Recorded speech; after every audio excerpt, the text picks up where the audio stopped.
자, 여러분. 자, 혹시나 특강의 두 번째 시간입니다. 두 번째 시간에는 우리 사회문화 파트에 해당하는 내용 중에서 혹시나 나올지도 모르는 내용들을 한번 살펴보도록 하겠습니다. 자, 첫 번째 주제는 사회운동입니다. 사회운동은 기존엔 잘 안 나왔다가 최근에 두 번 정도 나온 적이 있었어요. 그래서 이것도 한번 좀 쉬운 내용이긴 하지만 정리를 해볼 필요가 있어서 자, 주제에 넣었습니다. 사회운동은 뭐 간단하게는 사회운동이니까 사회개혁 혹은 변화를 위해서 하는 활동이겠죠.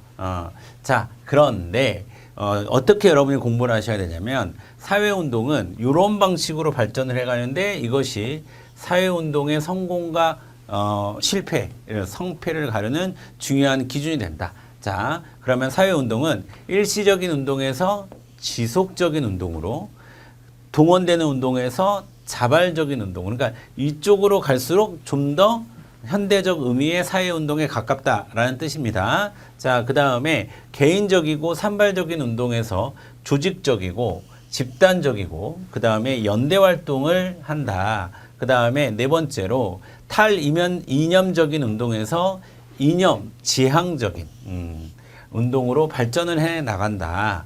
그 다음에 개인의 특수한 이익을 추구하는 운동에서 사회 전체의 공익을 추구하는 운동으로 발전을 해간다. 그래서 사회운동은 여기서 이제 특징을 잡아가지고요.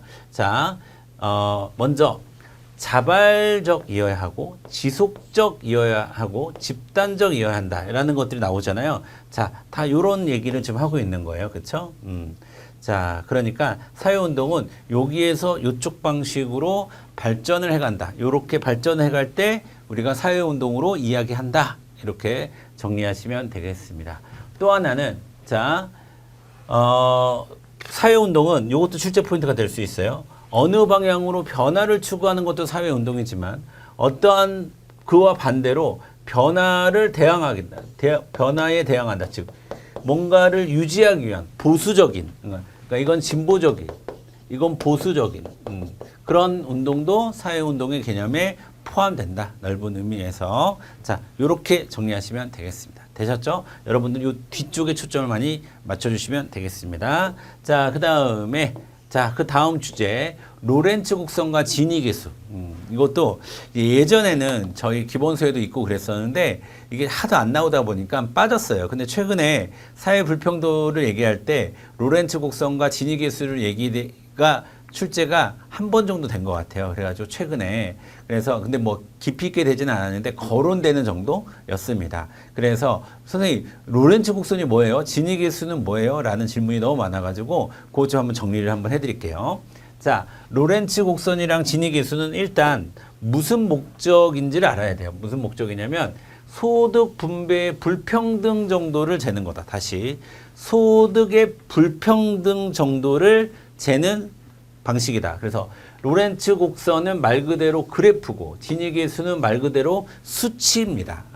그 차이가 좀 있고요. 자, 그다음에 먼저 그러면 로렌츠 곡선부터 좀 보도록 할게요.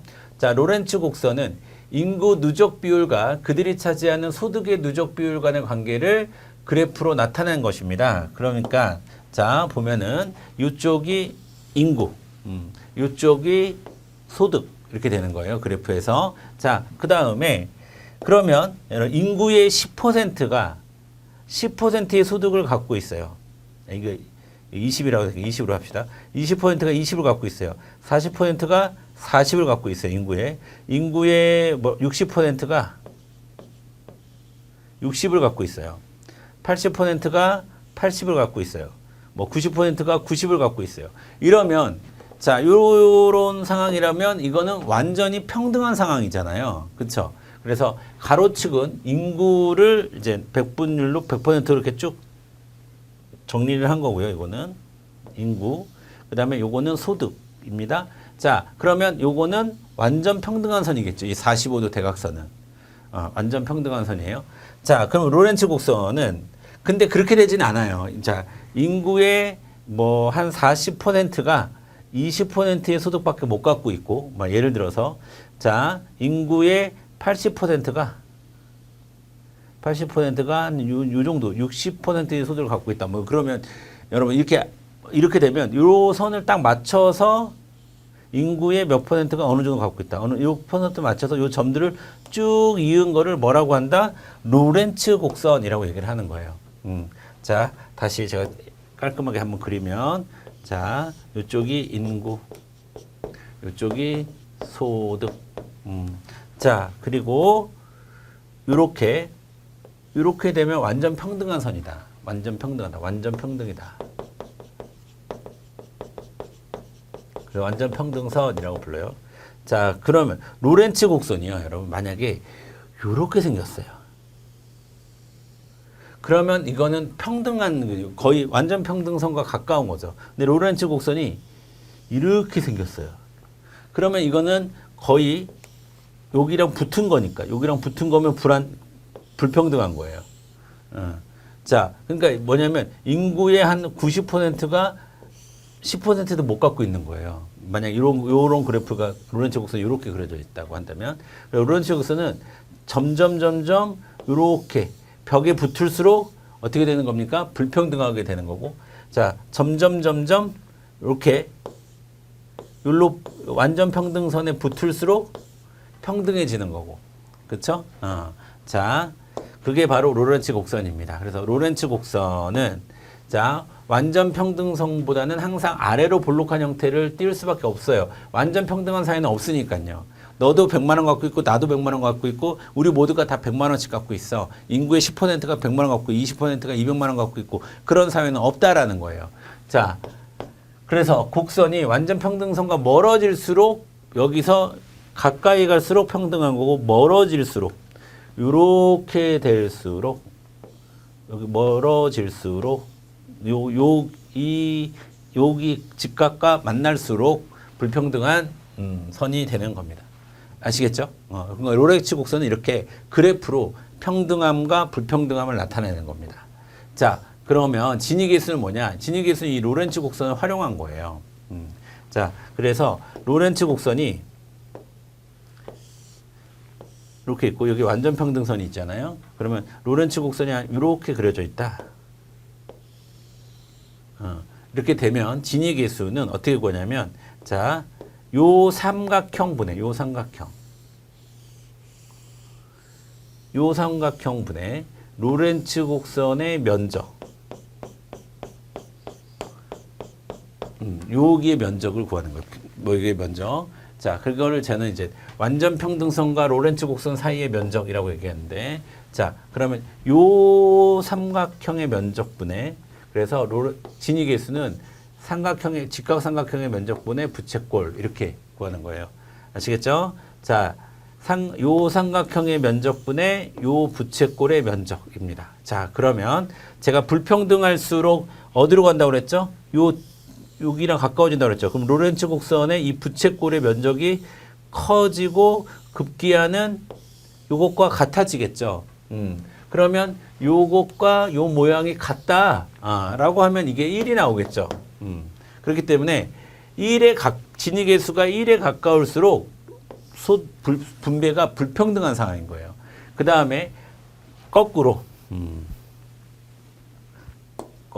다 적읍시다. 거꾸로 자, 이렇게 완전 평등선이 있을 때, 자, 로렌츠 곡선이 만약에 이렇게 돼 있어요. 이렇게 거의 없어. 거의 완전 평등선이랑 똑같아. 그러면 여기 면적이 거의 없겠죠. 그러니까 요 삼각형분의 요 삼각형 요 부채꼴 모양인데 이게 면적이 없어. 완전 평등해서 면적이 없어. 선이야 선. 면적이 없잖아.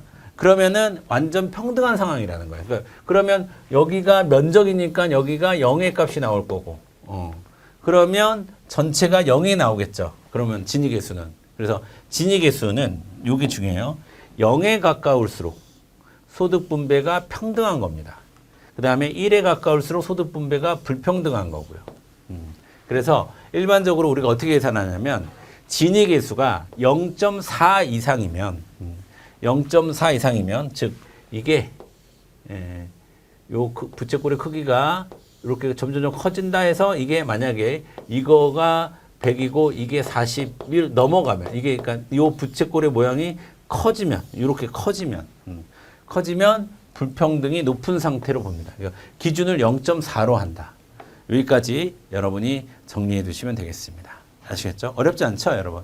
로렌츠 곡선은 소득의 불평도를 이런 그림으로 그래프로 표현한 거고, 자, 그 다음에 요 면적분의 요 면적을 요 면적분의 요 부채꼴 모양을 통해서 만들어주는 게 지니 계수다.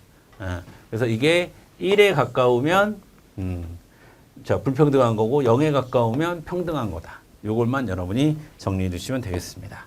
자, 그 다음에 8번째 핵가족, 확대가족의 개념이 있어요. 자, 요것도 예전에는 다뤘으나 요즘엔 안 다뤘는데 좀 시험 문제 나오는 것 같아서 다시 한번 좀 정리를 해드리면, 핵가족이라는 것은 일단 핵가족과 확대가족을 정리하기 전에 여러분들 좀 정리하셔야 될 게 뭐냐면, 모든 가구가 핵가족과 확대가족으로 구별될 수 있는 건 아니에요. 예를 들어서 1인 가구라든가 조선 가구라는 거는 할머니와, 그러니까 할머니 할아버지와 손자들만 사는 가구.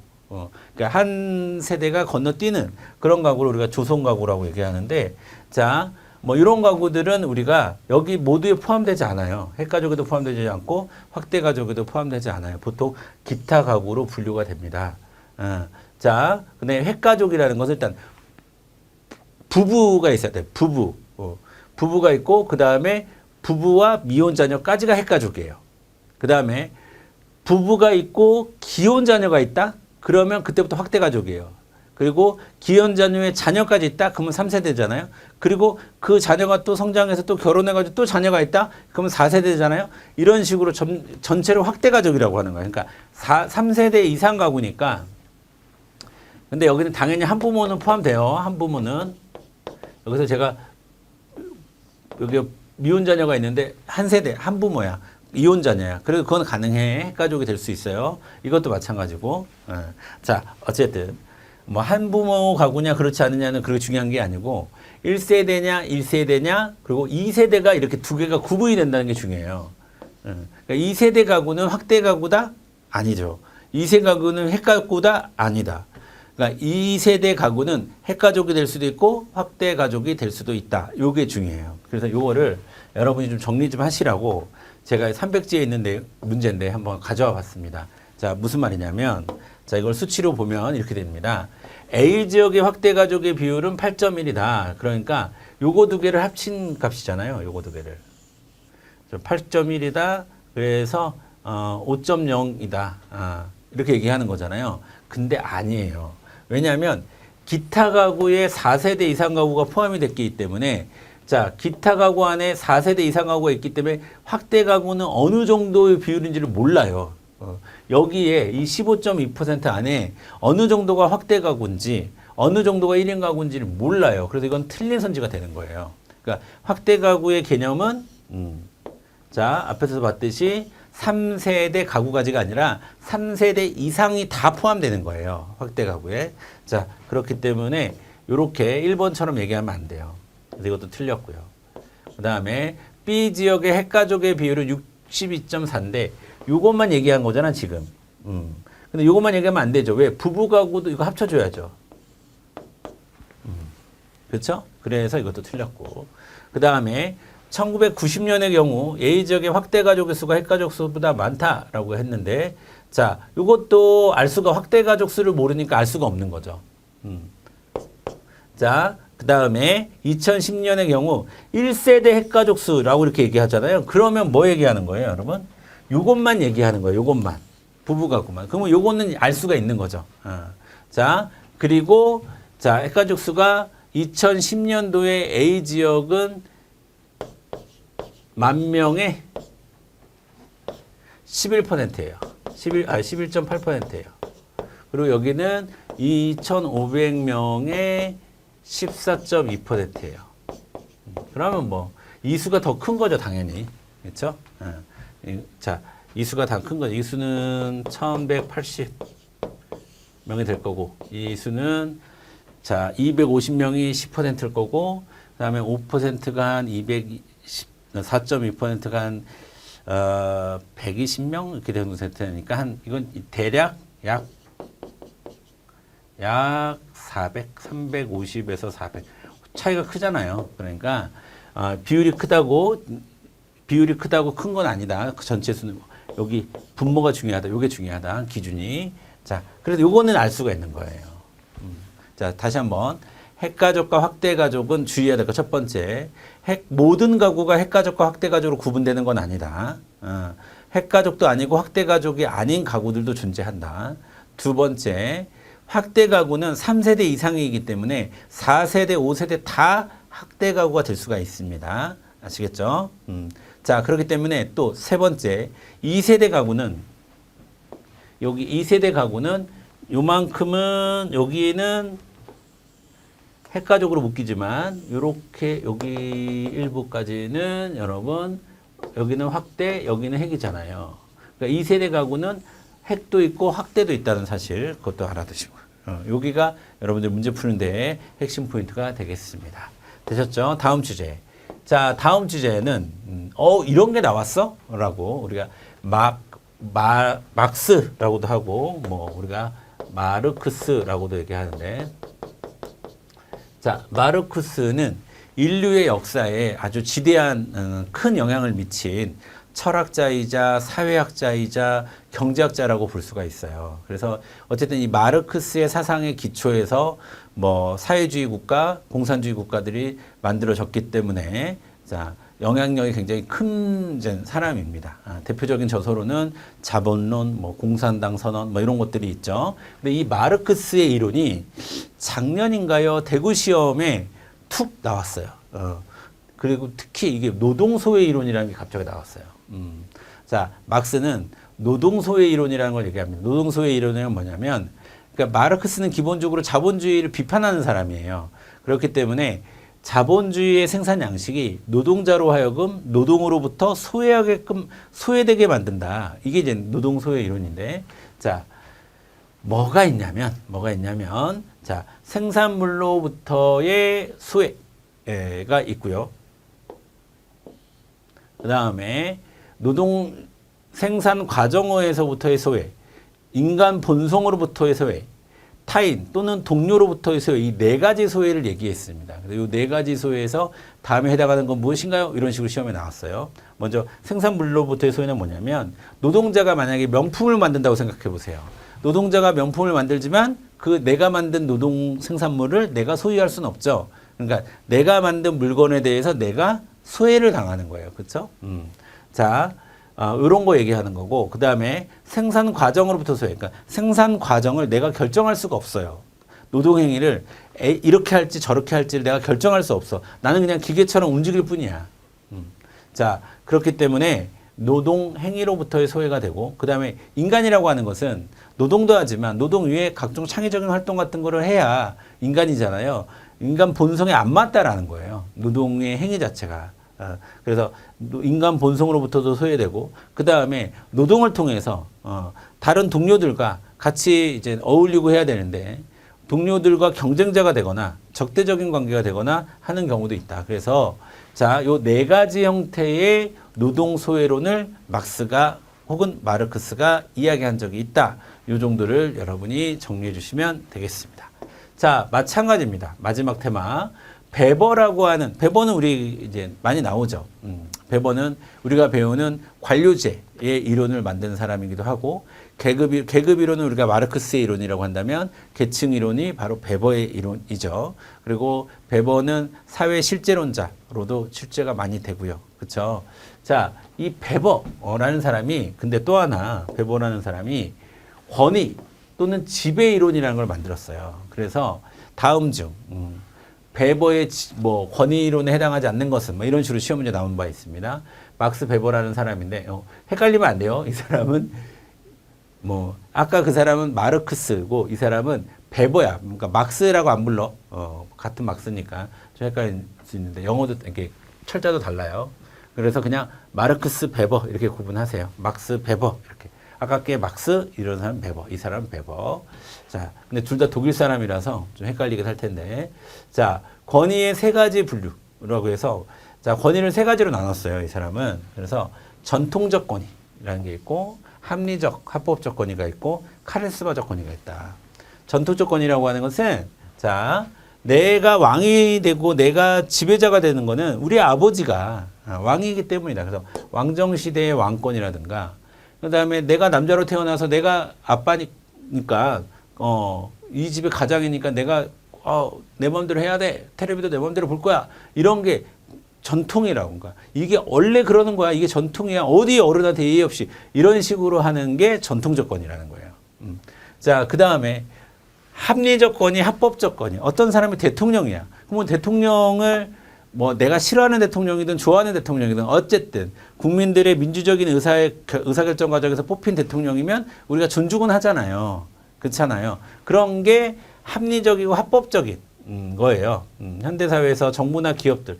저 사람이 물론 나랑은 생각이 달라. 나랑은 안 맞아. 근데 저 사람이 우리 회사의 사장이야. 그러면 저 사람이 책임이 커. 그러면 저 사람이 시키는 대로 나는 해야 돼. 이런 게 되는 거죠.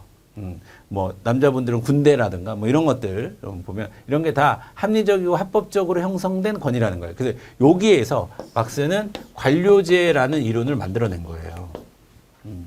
아시겠죠? 자, 마지막 베버가 이야기하는 권위 중에 마지막 권위는 카리스마적 권위라는 거예요. 여기 뒤에 다 지배가 붙어도 돼요. 전통적 지배, 합리적 지배, 카리스마적 지배. 자, 카리스마는 뭐냐면 뭐 종교 지도자나 이런 것처럼 개인의 비범한 능력이나 영웅적 자질 이런 것을 통해서 이제 권위가 형성이 되는 거예요. 그래서 권위가 어떻게 형성되고 어떻게 표현되는가에 따라서 전통적 권위, 합리적 권위, 카리스마적 권위로 나눠서 이야기한 바가 있는데 이게 최근에 시험 문제에 나온 적이 있다라는 겁니다. 되셨죠, 여러분? 자, 혹시나 몰라서 마지막으로 여러분들에게 혹시나 모르니까 이런 10가지 주제에 대해서 알아두시길 바라겠습니다. 너무 깊이 있게 공부할 필요는 없겠지만 요런 게 있구나. 만약에 혹시나 시험에 나오면 나만 맞춰야지, 우리만 맞춰야지 하는 마음으로 여러분들이 이 영상을 한 2-3번 정도 반복해서 들으셨으면 좋겠습니다. 아시겠죠? 항상 여러분의 합격을 응원하고 기원하는 김현철이었습니다. 여러분 감사합니다.